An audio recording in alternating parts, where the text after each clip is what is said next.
1.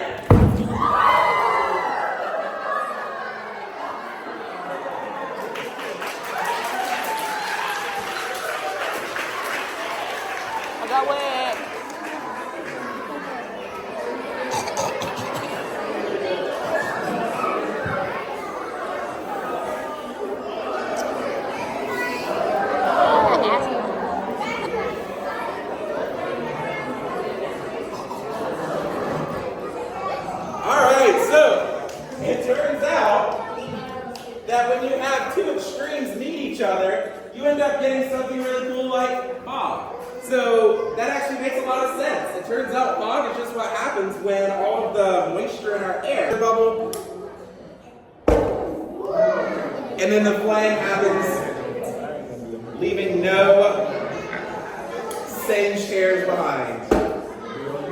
All right, so while on the topic of hydrogen, I also want to use it to talk about how we blow it up. Now this one is one of our louder demos. So if you are more sensitive to loud noises, this is a moment where you can put those headphones on.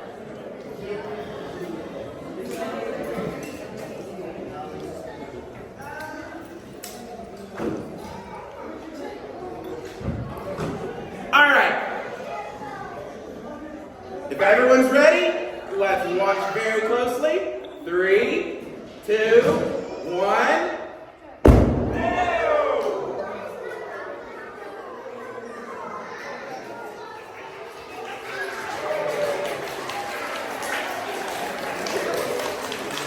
Thank you.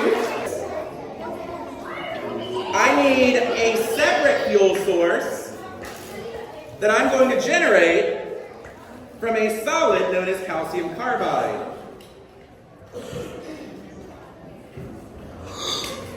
This calcium carbide looks kind of like aquarium gravel, but when I add it to my tube, if I add one more ingredient, water, then it will start to produce a very, very flammable gas known as acetylene. Because I'm going to have to hold that with both of my hands, I'm going to go ahead and put some headphones on. If any of them are still in here.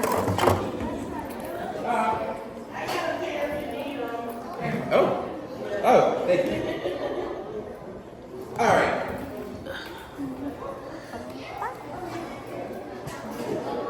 First, a little water, a little oxygen. Now this one is going to be really loud. Go ahead and prepare, and 3, 2, 1.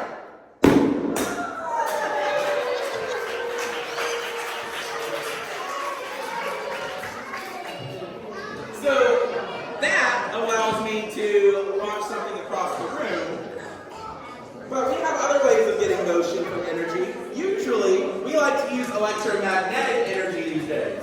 So let me set my tube down so I can drink later.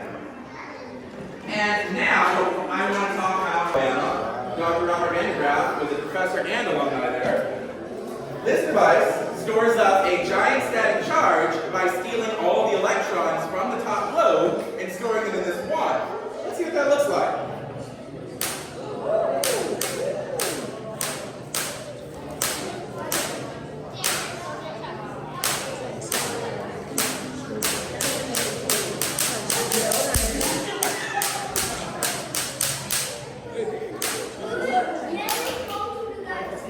So that is an example of the static discharge in a way that really we can't make good use of that for anything other than attacking our enemies. But in order to actually make use of that kind of electricity, we want to use it in the form of a current instead.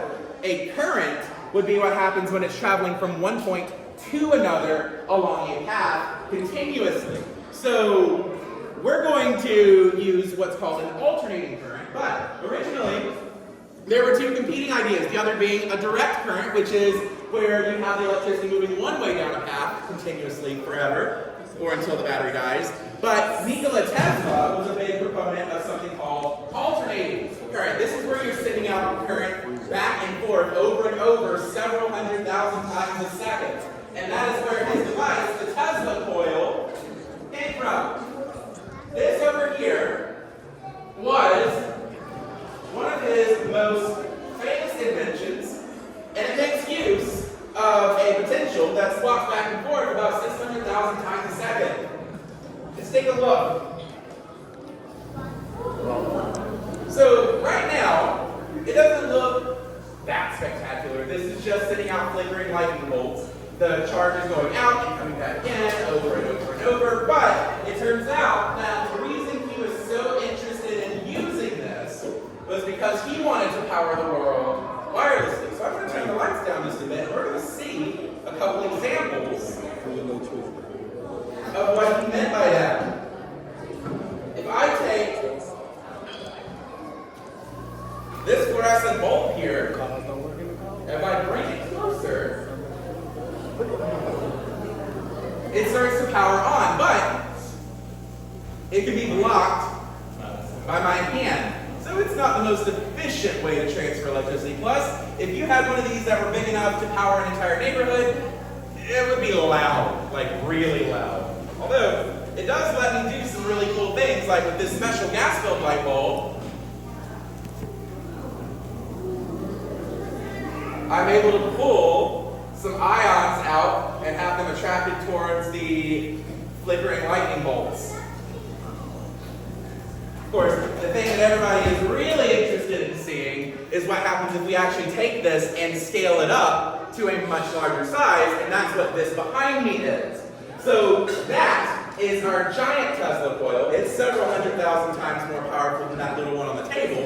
And because of that, I do want to give you a few bits of safety heads up and some other comments, hopefully to ease your fears. One, this is totally safe for you all in the audience in the sense of you're not going to get electrocuted by my giant Tesla coil. While it does produce those lightning bolts, it has a giant potential between the two towers and therefore is only attracted towards that central area. If it does want to spark anywhere else, it will either be to the copper lace wall or to the 4 copper chains that are hanging up there above. So there is no risk of it coming anywhere near you. You don't have to worry about that. Electricity is very, very lazy. It only wants to take the path of least resistance, so it's not going to go through the air to get to you. However, the magnetic field changes in here could cause some disruption to important devices such as pacemakers, cochlear implants, insulin pumps, things like that. Medical devices that are implanted and can't have any kind of malfunction, those might need to require stepping out because we can't guarantee that they'd be protected under the magnetic field. However, cell phones, Apple Watches, things like that, those are all going to be perfectly fine. You don't have to worry about your phone getting fried by this. It's not going to do that. People have even taken videos. Just make sure that if you're doing that, turn the flash off because I am going to have it in the dark and you don't want to be the person that annoys everybody. Speaking of flashes, this will have flickering lights lasting for about 30 seconds. So if anyone is epileptic, sensitive to bright flashing lights in the dark, this is another opportunity that you would want to step out for. It also produces ozone, so if you are allergic or sensitive to ozone, this would be a good time to step out as well. As well as any expecting mothers. So if any of that applies to you and you need to step out, that is totally fine. But if not, this is going to be another loud one, and so you might want to put your headphones back on, or if you didn't get headphones, you can just cup your hands and cover your ears.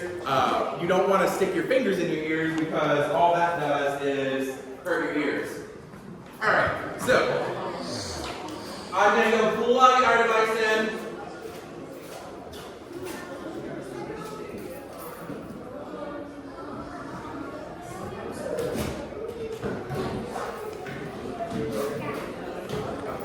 I will turn the lights off for this, so if anyone needs preparation, and let me grab my headphones before I go in there.